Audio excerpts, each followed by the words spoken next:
Hello guys അങ്ങനെ പറയണോ വേണ്ടല്ലേ, നമുക്ക് സാധാരണ പോലെ പറയാം. ബിഗ് ബോസ് മലയാളം സീസൺ 7ന്റെ ഗ്രാൻഡ് ലോഞ്ച് ഇന്നലെ കഴിഞ്ഞിരിക്കുകയാണ്. എല്ലാവരും ഇങ്ങനെ ആകാംക്ഷയോടെ കാത്തിരിക്കുകയായിരുന്നു. പ്രത്യേകിച്ച് യൂട്യൂബിൽ ബിഗ് ബോസിന്റെ റിവ്യൂ ചെയ്യുന്ന ആൾക്കാർ ഭയങ്കര ആകാംക്ഷയോടെ കാത്തിരുന്നു. കഴിഞ്ഞ കുറേ ദിവസങ്ങളായിട്ട് തന്നെ കുറേയധികം യൂട്യൂബ് ചാനലുകളിൽ ഇതുമായിട്ട് ബന്ധപ്പെട്ട വാർത്തകളൊക്കെ ഓരോ കണ്ടസ്റ്റൻസിന്റെ പ്രൊഡിക്ഷൻ ലിസ്റ്റും ഒക്കെ വന്നിട്ടുണ്ടായിരുന്നു. ഇന്നലെ അതിന്റെ ആരൊക്കെയാണ് കണ്ടസ്റ്റൻസ് എന്നെല്ലാം എല്ലാവർക്കും മനസ്സിലായി. ഇന്നലത്തെ എപ്പിസോഡ് തുടങ്ങുന്ന സമയത്ത് തന്നെ ലാലേട്ടൻ വീട് പരിചയപ്പെടുത്തുന്ന ഒരു സെഗ്മെന്റ് ആയിരുന്നു. വീടിന്റെ ഓരോ ഭാഗവും ഓരോ മുക്കും മൂലയൊക്കെ വളരെ വിശദമായിട്ട് പരിചയപ്പെടുത്തി. വീടിനകത്ത് എനിക്ക് ഏറ്റവും ഇഷ്ടപ്പെട്ടത് മറ്റൊന്നുമല്ല, ജയിൽ തന്നെയാണ്. കഴിഞ്ഞ വർഷങ്ങളിലെ അപേക്ഷിച്ച് ജയിലിൻ്റെ ഒരു പ്രത്യേകത എന്ന് പറഞ്ഞാൽ സ്ലോപ്പ് ആയിട്ടുള്ള ഒരു ഏരിയ ആണ് ജയില് എന്ന് പറയുന്നത്. ഒപ്പം സ്ലൈഡിംഗ് ആയിട്ടുള്ള ഒരു ഡോറുമാണ്.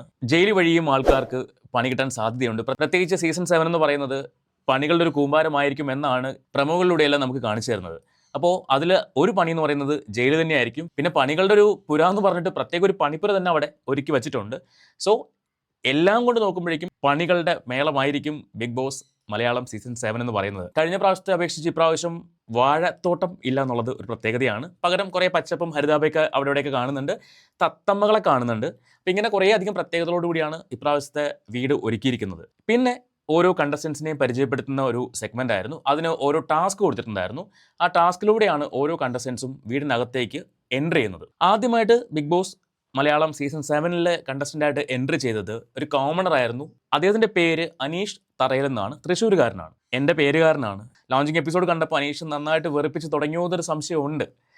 അപ്പോൾ അനീഷിനോട് പറയാനുള്ളത്, പേര് ചീത്തയാക്കരുത് പ്ലീസ്, റിക്വസ്റ്റ് ഉണ്ട്.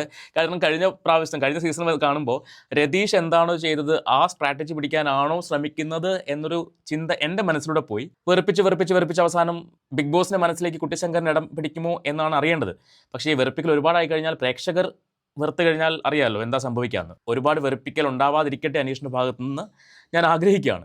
രണ്ടാമത്തെ കണ്ടസ്റ്റന്റ് എന്ന് പറഞ്ഞാൽ അനുമോളാണ്. അനുമോള് അറിയാം, നമുക്ക് സ്റ്റാർ മാജിക്കിലോ കണ്ടസ്റ്റന്റ് ആയിരുന്നു. ആ അനുമോളാണ് ഇതിലെ രണ്ടാമത്തെ കണ്ടസ്റ്റന്റ് ആയിട്ട് കയറിയത്. അനുമോളും ടാസ്ക് വളരെ ഗംഭീരമായിട്ട് കംപ്ലീറ്റ് ചെയ്താണ് അകത്തേക്ക് കയറിയത്. അനുമോളുടെ പ്രത്യേകത, അനുമോൾ പെട്ടെന്ന് ഇമോഷണൽ ആവുന്ന ഒരു ക്യാരക്ടറാണ്. സോ ആ കരച്ചിൽ ഡ്രാമ കാര്യങ്ങളൊന്നും ഇവിടെ ഉണ്ടാവാതിരിക്കട്ടെ. വളരെ സ്ട്രോങ് ആയിട്ട് അനുമോൾക്കും കളിക്കാൻ പറ്റട്ടെ. മൂന്നാമത്തെ കണ്ടസ്റ്റന്റ് ആര്യൻ കത്തോരിയാണ്. ആര്യൻ ഒരു രൺബീർ കപൂർ സ്റ്റൈലൊക്കെ ഉള്ളൊരു വ്യക്തിയാണ്. ഒപ്പം വടക്കൻ എന്ന് പറഞ്ഞ സിനിമയിൽ ആര്യൻ അഭിനയിച്ചിട്ടുണ്ട്. എനിക്ക് ആര്യനെ ഫീൽ ചെയ്യുന്നത് ഒരു നല്ല കണ്ടസ്റ്റന്റ് ആണെന്ന് തോന്നുന്നുണ്ട്. നമുക്ക് കണ്ടറിയണം എന്താണ് സംഭവിക്കാമെന്ന്. സരിക കലാഭവൻ കുറേ വർഷങ്ങളായിട്ട് സീരിയൽ ഫിലിം ഇൻഡസ്ട്രിയിലുള്ള ഒരാളാണ്. മിമിക്രി കലാകാരിയാണ്. അവർക്കും നന്നായിട്ട് പെർഫോം ചെയ്യാൻ കഴിയട്ടെ. എനിക്ക് നെഗറ്റീവായിട്ട് തോന്നിയൊരു കാര്യം, ഹസ്ബൻഡിനെയും കൂടി ബിഗ് ബോസിലേക്ക് കൊണ്ടുവന്നിട്ടുണ്ടോ എന്നൊരു സംശയമുണ്ട്. കാര്യം എപ്പോഴും ഹസ്ബൻഡിൻ്റെ കാര്യം ഇങ്ങനെ എടുത്തെടുത്ത് പറയുന്നുണ്ട്. സോ നന്നായിട്ട് കളിക്കാൻ പറ്റട്ടെ എന്ന് ആശംസിക്കുന്നു. അക്ബർ ഖാൻ ഒരു സിംഗറാണ്. സോ എനിക്ക് ആളെക്കുറിച്ച് ഒരുപാടൊന്നും അറിയില്ല. ആള് കഴിഞ്ഞ പ്രാവശ്യത്തെ സിബിൻ്റെ ഒരു ഛായ ഫീൽ ചെയ്യുന്നുണ്ട്. സിബിനെ പോലെ ആകുമോ എന്ന് അറിയില്ല, കണ്ടറിയണം. പിന്നെ RJ ബിൻസിയാണ്. ബിൻസിയും ഞാൻ ഒരുപാട് കണ്ടിട്ടില്ല, കേട്ടിട്ടില്ല. ഇന്നലെയാണ് ബിൻസിയെക്കുറിച്ചും നോക്കുന്നത്. ബിൻസി ഒരു സ്ട്രോങ് കണ്ടസ്റ്റൻ്റ് ആയിട്ട് ഫീൽ ചെയ്യുന്നുണ്ട്. കാരണം ഒരുപാട് സംസാരിക്കുന്ന, ഒരുപാട് ചിരിക്കുന്ന ഒരു കണ്ടസ്റ്റൻ്റ് ആണ്. അപ്പം എൻ്റർടൈനർ ആയിരിക്കാം. ഒരു പക്ഷേ ഈ പറയുന്ന പോലെ പ്രശ്നങ്ങളൊക്കെ ഇടപെട്ട് സോൾവ് ചെയ്യാൻ ശ്രമിക്കുന്ന ഒരു വ്യക്തിയായിട്ട് എനിക്ക് ഫീൽ ചെയ്യുന്നുണ്ട്. നമുക്ക് കണ്ടറിയണം. പിന്നെ ഒനീൽ സാബു ഒരു അഡ്വക്കേറ്റ് ആണ്. ഒപ്പം ഒരു ഷെഫാണ്. നല്ലൊരു എൻ്റർടൈനറായിട്ട് ഫീൽ ചെയ്യുന്നുണ്ട്. ഒരുപാട് പേർക്ക് പ്രതീക്ഷയുള്ള ഒരു കണ്ടസ്റ്റൻ്റ് ആണ് ഈ ഒനീൽ സാബു എന്ന് പറയുന്നത്. പിന്നെ ബിന്നി നൂബിൻ ബിന്നി സെബാസ്റ്റ്യൻ. ബിന്നിയും നല്ലൊരു പെർഫോമർ ആവട്ടെ. എനിക്ക് ബിന്നിയെ കാണുന്നത് ശ്രീധുവിനെ പോലെ തോന്നുന്നുണ്ട് കഴിഞ്ഞ പ്രാവശ്യത്തെ. സോ ബിന്നിക്കും നന്നായിട്ട് പെർഫോം ചെയ്യാൻ കഴിയട്ടെ. പിന്നെ നമ്മൾ കണ്ടത് അഭിലാഷിനെയാണ്. അഭിലാഷ് എന്ന് പറഞ്ഞാൽ ഒരു പക്ഷേ പലർക്കും മനസ്സിലാവില്ല. അഭിശ്രീ എന്ന് പറഞ്ഞു കഴിഞ്ഞാൽ മനസ്സിലാവും. അഭി ഒരു ആക്ടറാണ്, പിന്നെ ഒരു ഡാൻസറാണ്, ഒരു ക്രിക്കറ്ററാണ്. അബിയുടെ ക്രിക്കറ്റൊക്കെ ഞാൻ കണ്ടിട്ടുണ്ട്. ഭയങ്കര നല്ലൊരു പ്ലെയർ ആണ്. സോ ഇവിടെയും അബിയുടെ ഒരു മൈനസ് എനിക്ക് ഫീൽ ചെയ്തത് ഷോർട്ട് ടെമ്പേർഡ് ആണ്. പെട്ടെന്ന് ദേഷ്യം വരും. അപ്പോൾ അത് ഇവിടെ ഉണ്ടാവാതിരിക്കട്ടെ, ഒരു റോക്കി ആവാതിരിക്കട്ടെ എന്ന് ആഗ്രഹിക്കുകയാണ് അബിയെക്കുറിച്ച്. പിന്നെ റെന ഫാത്തിമ, ആ കുട്ടീനെക്കുറിച്ച് എനിക്ക് അറിയില്ല. ഒരു ഇൻഫ്ലുവൻസർ ആണെന്ന് കേട്ടു. എനിക്ക് നന്ദനയായിട്ട് തോന്നി. പെങ്ങളുട്ടി ഉണ്ടല്ലോ, നന്ദനയായിട്ട് ഫീൽ ചെയ്തു ഈ റെന ഫാത്തിമയെ കണ്ടപ്പോൾ. ഇനി കളിച്ച് വരുമ്പോൾ നമുക്കിത് ഒരാളെക്കുറിച്ചും ഒന്നും പ്രെഡിക്റ്റ് ചെയ്യാൻ പറ്റില്ല. നമുക്കിപ്പോൾ തോന്നുന്ന കാര്യങ്ങൾ പറയാമെന്നുള്ളതേ ഉള്ളൂ. പക്ഷേ ബാക്കിയെല്ലാം കളികളിലൂടെ മാത്രമേ നമുക്ക് അറിയുള്ളൂ ഇവരെന്താണ്, എങ്ങനെയാണ്, എന്താകും എന്നുള്ളത്. പിന്നെ മുൻഷി രഞ്ജിത്തേട്ടൻ ഒരു ഡബിങ് ആർട്ടിസ്റ്റ് ആണ്, ഒപ്പം ആക്ടറാണ്. സോ രഞ്ജിത്തേട്ടനും നന്നായിട്ട് പെർഫോം ചെയ്യാൻ കഴിയട്ടെ. അദ്ദേഹം ഒരുപാട് പ്രതീക്ഷയോട് കൂടിയാണ് ബിഗ് ബോസിൽ എൻട്രി ചെയ്തേക്കുന്നത്. ജിഷേൽ തക്രേൽ അടുത്തൊരു കണ്ടസ്റ്റൻ്റ് ആണ്. ഓൾറെഡി അവർ ബിഗ് ബോസ് ഹിന്ദിയിൽ പെർഫോം ചെയ്തൊരു കണ്ടസ്റ്റൻ്റ് ആണ്. അത്യാവശ്യം നല്ല പെർഫോമർ ആയിരുന്നു എന്നാണ് കേട്ടത്. ഞാൻ ഹിന്ദി ബിഗ് ബോസ് കണ്ടിട്ടില്ല, പക്ഷേ കേട്ടറിവ് വെച്ചിട്ട് പറയാണ് അത്യാവശ്യം നല്ലൊരു പെർഫോമർ ആയിരുന്നു. പക്ഷേ മലയാളത്തിൽ വരുമ്പോൾ എങ്ങനെയാവും നമുക്കറിയില്ല. അത്യാവശ്യം മലയാളം സംസാരിക്കുന്ന, അപ്പോൾ കഴിഞ്ഞ സീസണിലെ ജാൻമണിയെ പോലെ അത്യാവശ്യം മലയാളം സംസാരിക്കാൻ ശ്രമിക്കുന്ന ഒരു കണ്ടസ്റ്റൻ്റ് ആണ്. 34 വയസ്സേ ഉള്ളൂ. സോ നന്നായിട്ട് പെർഫോം ചെയ്യാൻ കഴിയട്ടെ. വയസ്സ് ഇവിടെ എന്തിനാ പറഞ്ഞേ? കേട്ടപ്പോൾ ഞാനത് പറഞ്ഞതേ ഉള്ളൂ. പോട്ടെ. അപ്പോൾ അത്യാവശ്യം നന്നായിട്ട് പെർഫോം ചെയ്യാൻ ഈ പറയുന്ന ജിഷയിലും സാധിക്കട്ടെ എന്ന് ആഗ്രഹിക്കുകയാണ്, ആശംസിക്കുകയാണ്. പിന്നെ വന്നിട്ട് നമ്മുടെ ഹോട്ട് സീറ്റ് ഷാരിക. എൻ്റെ അമ്മു, ഞാൻ പ്രതീക്ഷിച്ചു ഇവർ ബിഗ് ബോസിൽ ഉണ്ടാവും എന്നുള്ളത്. ഇടയ്ക്ക് ഇങ്ങനെ പ്രഡിക്ഷനിലൊക്കെ ഒരുപാട് കണ്ട ഒരു പേരാണ് ഷാരിക. സോ ഷാരികയും ബിഗ് ബോസിൽ എൻ്റർ ചെയ്തിട്ടുണ്ട്. തീപ്പൊരി പാറുന്ന ഡയലോഗുകളൊക്കെ നമുക്ക് കേൾക്കാൻ പറ്റുമെന്ന് പ്രതീക്ഷിക്കുന്നു. നമ്മൾ ഏറ്റവും പ്രതീക്ഷിക്കുന്ന ഒരു വ്യക്തി വന്നിട്ടുണ്ട്. അത് ഏറ്റവും അവസാനമല്ലേ പറയാൻ പറ്റുള്ളൂ, കാരണം ഈ എക്സ്ക്ലൂസീവ് എല്ലാം ഏറ്റവും അവസാനമാണല്ലേ കേൾക്കുന്നതല്ലേ. ഷാരിക നല്ലൊരു കണ്ടസ്റ്റൻ്റ് ആണ്. അവർക്ക് ഈ ഹോട്ട് സീറ്റിൽ കണ്ട പെർഫോമൻസ് ആണ് ബിഗ് ബോസിനകത്ത് ചെയ്യുന്നതെങ്കിൽ എന്തെങ്കിലുമൊക്കെ സംഭവിക്കും അവിടെ. അതല്ല റിയൽ ഷാരികയാണ് കാണുന്നെങ്കിൽ, കാരണം കേട്ടറിവ് വെച്ചിട്ട് റിയൽ ഷാരിക എന്ന് പറയുന്ന ഒരു പാവപ്പെട്ട ഒരു കുട്ടിയാണ്, അല്ലെങ്കിൽ ഒരു സാധുവാണ് എന്നാണ് കേട്ടിട്ടുള്ളത്. അധികം ഒരുപാടൊന്നും റിയാക്ട് ചെയ്യാത്ത, ആവശ്യത്തിന് മാത്രം റിയാക്ട് ചെയ്യുന്ന ഒരാളായിട്ടാണ് കേട്ടിട്ടുള്ളത്. ഇനി എന്താവും അറിയില്ല. ഹോട്ട് സീറ്റ് ഷാരികയാണെങ്കിൽ ബിഗ് ബോസിനകത്തൊരു കലക്കൽ മറിയൽ ഉണ്ടാവും, നമുക്ക് കാത്തിരുന്ന് കാണാം. ഷാനവാസ് ഷാനു, നമ്മുടെ കുങ്കുമപ്പൂവ് സീരിയലിലൂടെ മലയാളി പ്രേക്ഷകർക്കിടയിലേക്ക് ഇറങ്ങപ്പെട്ട സീതാ സീരിയലിലെ ഒരു കഥാപാത്രം ചെയ്തു. അങ്ങനത്തെ ഒരു വ്യക്തിയാണ് ഈ പറയുന്ന ഷാനവാസ്. എനിക്ക് അദ്ദേഹത്തെ കണ്ടപ്പോൾ റോൺസനെ ഓർമ്മ വന്നു, റോൺസൺ വിൻസെന്റിനെ ഓർമ്മ വന്നു. അതേ ലുക്കും ആ ഒരു മസിൽ മാത്രം കുറവാണെന്നേ ഉള്ളൂ, പക്ഷേ ലുക്കെല്ലാം അതുപോലെ തന്നെയാണ്. അതുപോലെ ആവാതിരുന്നാൽ മതി. റോൺസൺ ഒരു സൈഡിൽ ഒതുങ്ങി കൂടുന്ന ഒരു പ്രകൃതമായിരുന്നു, അതുപോലെ ഇവിടെ ആവാതിരുന്നാൽ മതി എന്നൊരു ചിന്തയുണ്ട്, അല്ല ഒരു ആഗ്രഹമുണ്ട്.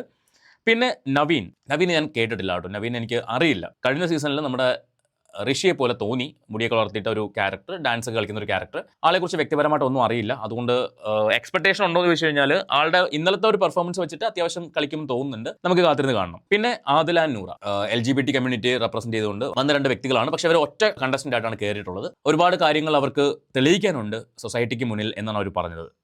ചില കാര്യങ്ങൾ മാറ്റി എഴുതിപ്പിക്കാനുണ്ട് എന്നൊക്കെയാണ് പറഞ്ഞത്. അപ്പോൾ അതിനൊക്കെ അവർക്ക് സാധിക്കട്ടെ. എന്തെങ്കിലുമൊക്കെ എയിമോട് കൂടി ബിഗ് ബോസിൽ പോകുന്നവർക്കാണ് കൂടുതൽ അച്ചീവ് ചെയ്യാൻ കഴിഞ്ഞിട്ടുള്ളതെന്ന് കേട്ടിട്ടുണ്ട്. അപ്പോൾ ഇവർക്കും ഇവരുടെ എയിം പൂർത്തീകരിക്കാൻ കഴിയട്ടെ എന്ന് ആഗ്രഹിക്കുന്നു. പിന്നെ ശൈത്യ സന്തോഷ് എന്ന് പറയുന്നത് അമൃത TVയിൽ ഒരു പ്രോഗ്രാമിൽ വന്നിട്ട് കോൺട്രവേഴ്സി ഉണ്ടാക്കിയ ഒരു അമ്മയും മകളും, അതിൽ മകളാണ് ശൈത്യ. ഹൈക്കോടതിയിൽ പ്രാക്ടീസ് ചെയ്യുന്ന അഡ്വക്കേറ്റാണ്. ശൈത്യയും അത്യാവശ്യം നന്നായിട്ട് പെർഫോം ചെയ്യാൻ കഴിയട്ടെ എന്ന് ആഗ്രഹിക്കുന്നു. കാരണം ശൈത്യയെ സംബന്ധിച്ച് ശൈത്യ റിയാക്ട് ചെയ്യുന്ന ഒരു ക്യാരക്ടറാണ്, പെട്ടെന്ന് റിയാക്ട് ചെയ്യും. ഈ അമൃത TVയുടെ പ്രോഗ്രാമിൽ തന്നെ നമ്മൾ കണ്ടതാണ്, പ്രൈസ് അവർക്ക് ഫസ്റ്റ് പ്രൈസോ അല്ലെങ്കിൽ സെക്കൻഡ് പ്രൈസോ കിട്ടാത്തതിൻ്റെ പേരിൽ പുറന്തള്ളപ്പെട്ടു എന്ന് പറഞ്ഞിട്ട് പ്രൈസ് പോലും മേടിക്കാതെ ഇറങ്ങിപ്പോയ അമ്മയും മകളുമായിരുന്നു. അതിൽ മകളാണ്. സോ റിയാക്ട് ചെയ്യേണ്ടടുത്ത് റിയാക്ട് ചെയ്യുമെന്ന് തോന്നുന്നു, പ്രത്യേകിച്ച് ഒരു അഡ്വക്കേറ്റും കൂടെ ആയതുകൊണ്ട്. നേരത്തെ പറഞ്ഞ പോലെ ഒന്നും പ്രഡിക്റ്റ് ചെയ്യാൻ പറ്റില്ല, ഒന്നും എക്സ്പെക്ട് ചെയ്യാൻ പറ്റില്ല. ചിലപ്പോൾ ഉറങ്ങിയിരിക്കുന്നു നമ്മൾ വിചാരിക്കുന്നവരായിരിക്കും കുതിച്ച് ചാടുന്നത്. അതുകൊണ്ട് നമുക്കൊന്നും പ്രഡിക്റ്റ് ചെയ്യാൻ പറ്റില്ല, നമുക്ക് കണ്ടറിയണം. പിന്നെ വന്ന ഒരു വ്യക്തിയാണ് മോനെ, കഴിഞ്ഞ 2 ദിവസം മുൻപ് വരെ എന്നെ വിളിച്ചിട്ടൊന്നുമില്ല, വിളിച്ചാൽ ഞാൻ പോവും, പക്ഷെ എന്നെ വിളിച്ചിട്ടില്ല എന്ന് പറഞ്ഞ് 100 വട്ടം പറഞ്ഞുകൊണ്ടിരുന്ന രേണുസുതി. ഉറപ്പായിട്ടും കോൺട്രവേഴ്സികളുടെ ഒരു കൂമ്പാരം തന്നെ ആയിരിക്കും എന്ന് പ്രതീക്ഷിക്കുന്നു രേണുസുതി. അതോ ഇനി ഉറങ്ങിപ്പോവോ, ഇനി പുറത്തുള്ള രേണുസുതി ആയിരിക്കും അകത്ത് എന്നൊന്നും പറയാൻ പറ്റില്ല. പക്ഷേ രേണുസുതിയെ സംബന്ധിച്ച് ഇനി പ്രത്യേകിച്ച് നെഗറ്റിവിറ്റി ഒന്നും ഏൽക്കാനില്ല. വരുന്നതെല്ലാം പോസിറ്റീവാണ്. അതുകൊണ്ട് തന്നെ ഇമേജ് കോൺഷ്യസ് ആയിരിക്കില്ല, അത് ഉറപ്പുള്ള കാര്യമാണ്.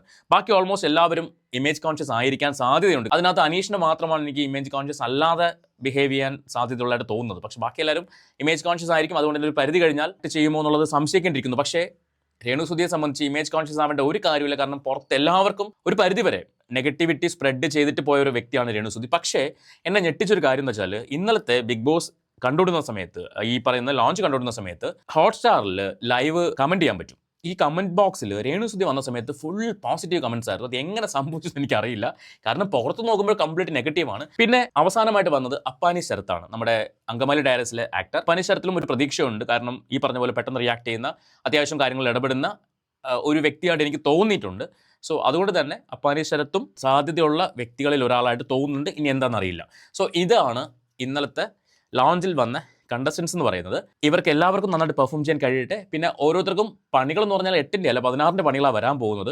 അതിൽ ഫസ്റ്റ് ടാസ്ക് എന്ന് പറയുന്നത് ഈ ബിഗ് ബോസ് ഹൗസിലേക്ക് കയറാനുള്ള എൻട്രി കൊടുക്കുന്ന ടാസ്ക് ആയിരുന്നു. റെനീഷാണ് വന്ന് ടാസ്ക് കൊടുത്തത്. ടാസ്ക് എന്ന് പറയുന്നത് ഒരു ഏരിയ നിൽക്കുക, അവിടെ നടന്നു വന്നിട്ട് ഇവരുടെ മെഡൽ എടുത്ത് കഴുത്തിൽ അണിയുക, ചായം വെച്ചിട്ടുണ്ടാവും, ആ ചായത്തിൽ കൈമുക്കിയിട്ട് ഗ്ലാസ്സിൽ പതിക്കുക, നേരെ അകത്തേക്ക് കയറുക. ഈ വഴി കാണിച്ചു കൊടുക്കുന്ന ഇവരുടെ കൂടെ വന്നൊരു വ്യക്തിയായിരിക്കും. റെനീഷ വഴി തെറ്റിക്കാൻ വേണ്ടി ശ്രമിക്കും, പക്ഷേ പ്രോപ്പറായിട്ട് കേട്ട് മനസ്സിലാക്കി അകത്ത് കയറി കഴിഞ്ഞാൽ അകത്തേക്ക് എത്താൻ പറ്റും. അതിനകത്ത് ഏറ്റവും വേഗത്തിൽ ഈ ഗ്ലാസ്സിൽ ചായം പതിപ്പിച്ച വ്യക്തികൾ എന്ന് പറയുന്നത് ഒന്ന് ആര്യനായിരുന്നു. 2-3 സ്ഥാനം ഒരേപോലെ പങ്കിട്ടത് ബിന്നിയും ഷാനവാസുമായിരുന്നു. അപ്പോൾ അങ്ങനെ ആദ്യത്തെ ടാസ്ക് വിൻ ചെയ്തത് കൊണ്ട് തന്നെ ഇവർക്ക് കയ്യിൽ ഒരു ബാഡ്ജ് കൊടുത്തു. ഈ ബാഡ്ജിന്റെ പ്രത്യേകത, ഈ ബാഡ്ജ് ഉള്ളവർക്ക് മാത്രമേ ഡ്രസ്സ് കൊടുക്കത്തുള്ളൂ, അല്ലെങ്കിൽ ബാഗ് കൊടുക്കത്തുള്ളൂ.